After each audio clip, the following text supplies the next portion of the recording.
Bonjour, tu écoutes Les Relations démocratiques, un podcast qui parle du quotidien des couples gays. Dans ce deuxième épisode, je vais te parler des règles que certains couples gays choisissent de mettre en place pour définir les comportements qu'ils acceptent ou qui refusent au sein de leur couple. Par défaut, la majorité des couples de toute sexualité et certains couples gays choisissent de manière implicite de suivre la règle de l'exclusivité sexuelle. C'est-à-dire que les deux membres du couple se promettent l'exclusivité sexuelle et considèrent que la rupture de cet accord constitue une faute grave.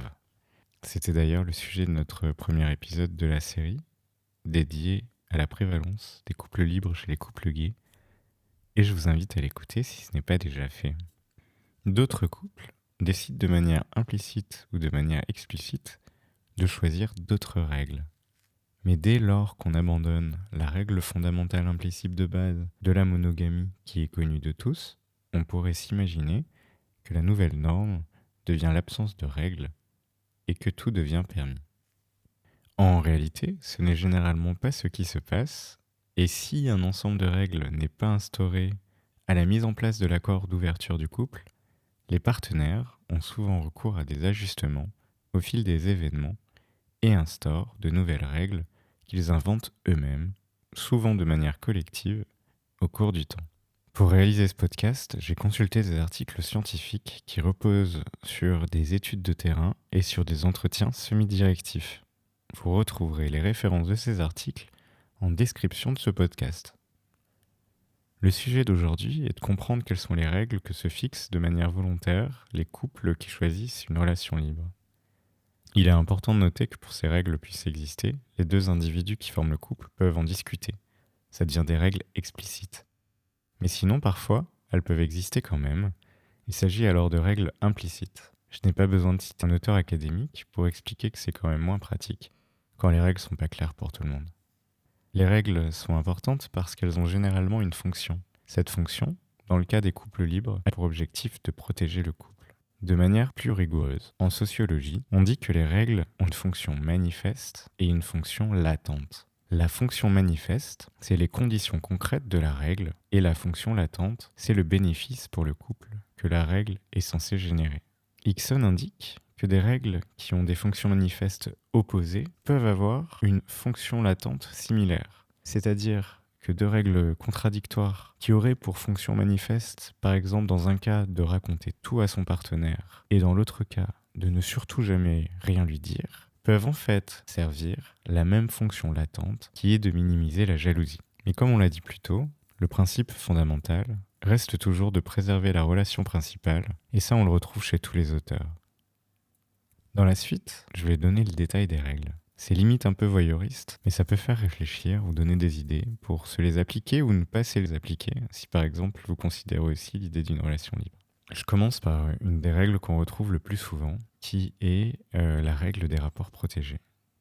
Alors cette règle, elle peut être variée, ça peut être la PrEP, ça peut être l'utilisation de préservatifs, ça peut être l'interdiction de certaines pratiques. L'objectif principal, c'est de ne jamais se retrouver en situation d'infecter son propre partenaire.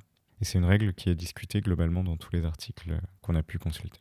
Ensuite, on trouve des règles sur la régularité et sur la distance émotionnelle.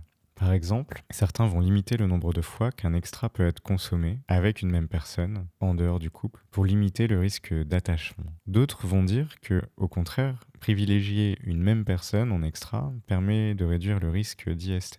Certains couples sont plus vagues sur la limite et fixent des conditions d'intimité sexuelle ou, par exemple, des limites sur les pratiques qui sont tolérées.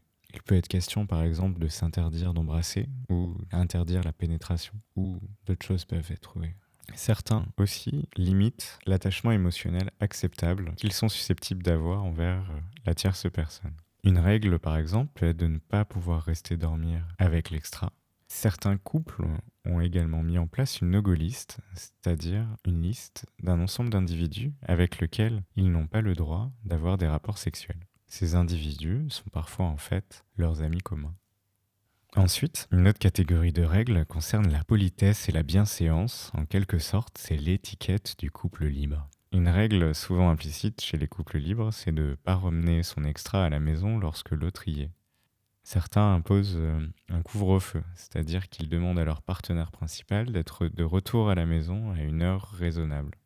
Enfin, certains réglementent les activités sexuelles à l'intérieur du foyer, c'est-à-dire que toute activité peut être interdite à l'intérieur de la maison, par exemple, ou alors elles peuvent être acceptées, mais seulement dans certaines pièces, par exemple le salon ou les pièces qui ne sont pas la chambre à coucher du couple.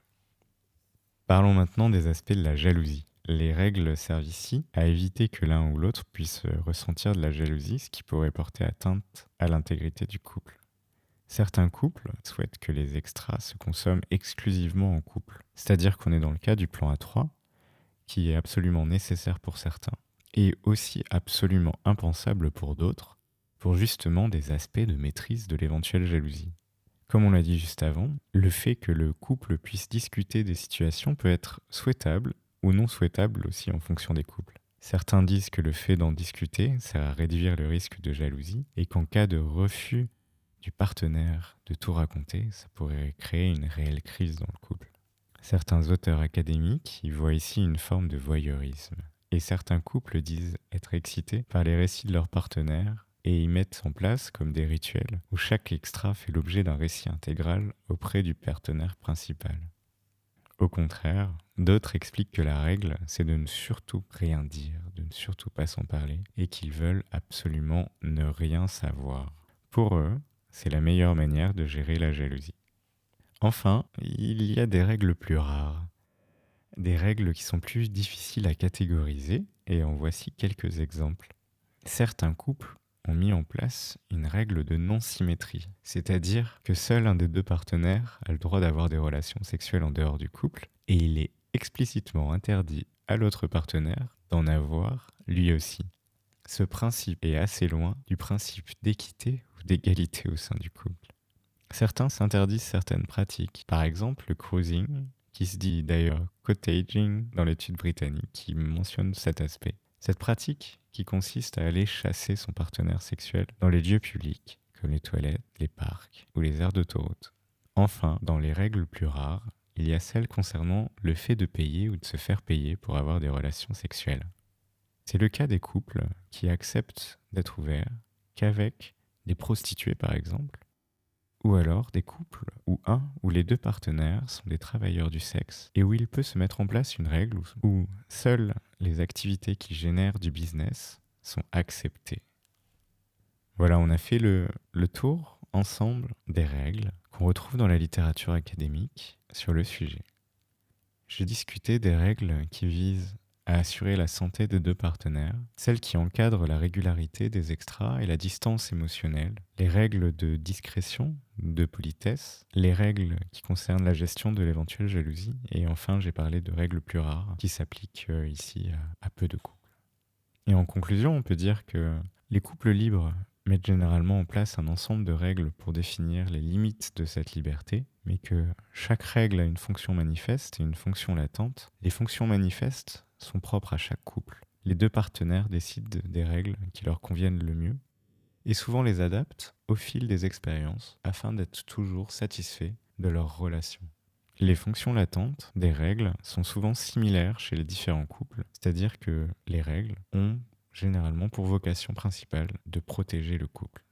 Cet épisode touche à sa fin. J'espère que vous avez appris des trucs et que vous avez kiffé. Si vous avez apprécié, n'hésitez pas à partager ce podcast à vos proches et surtout, abonnez-vous pour ne pas manquer les prochains épisodes. Merci de votre écoute et à bientôt.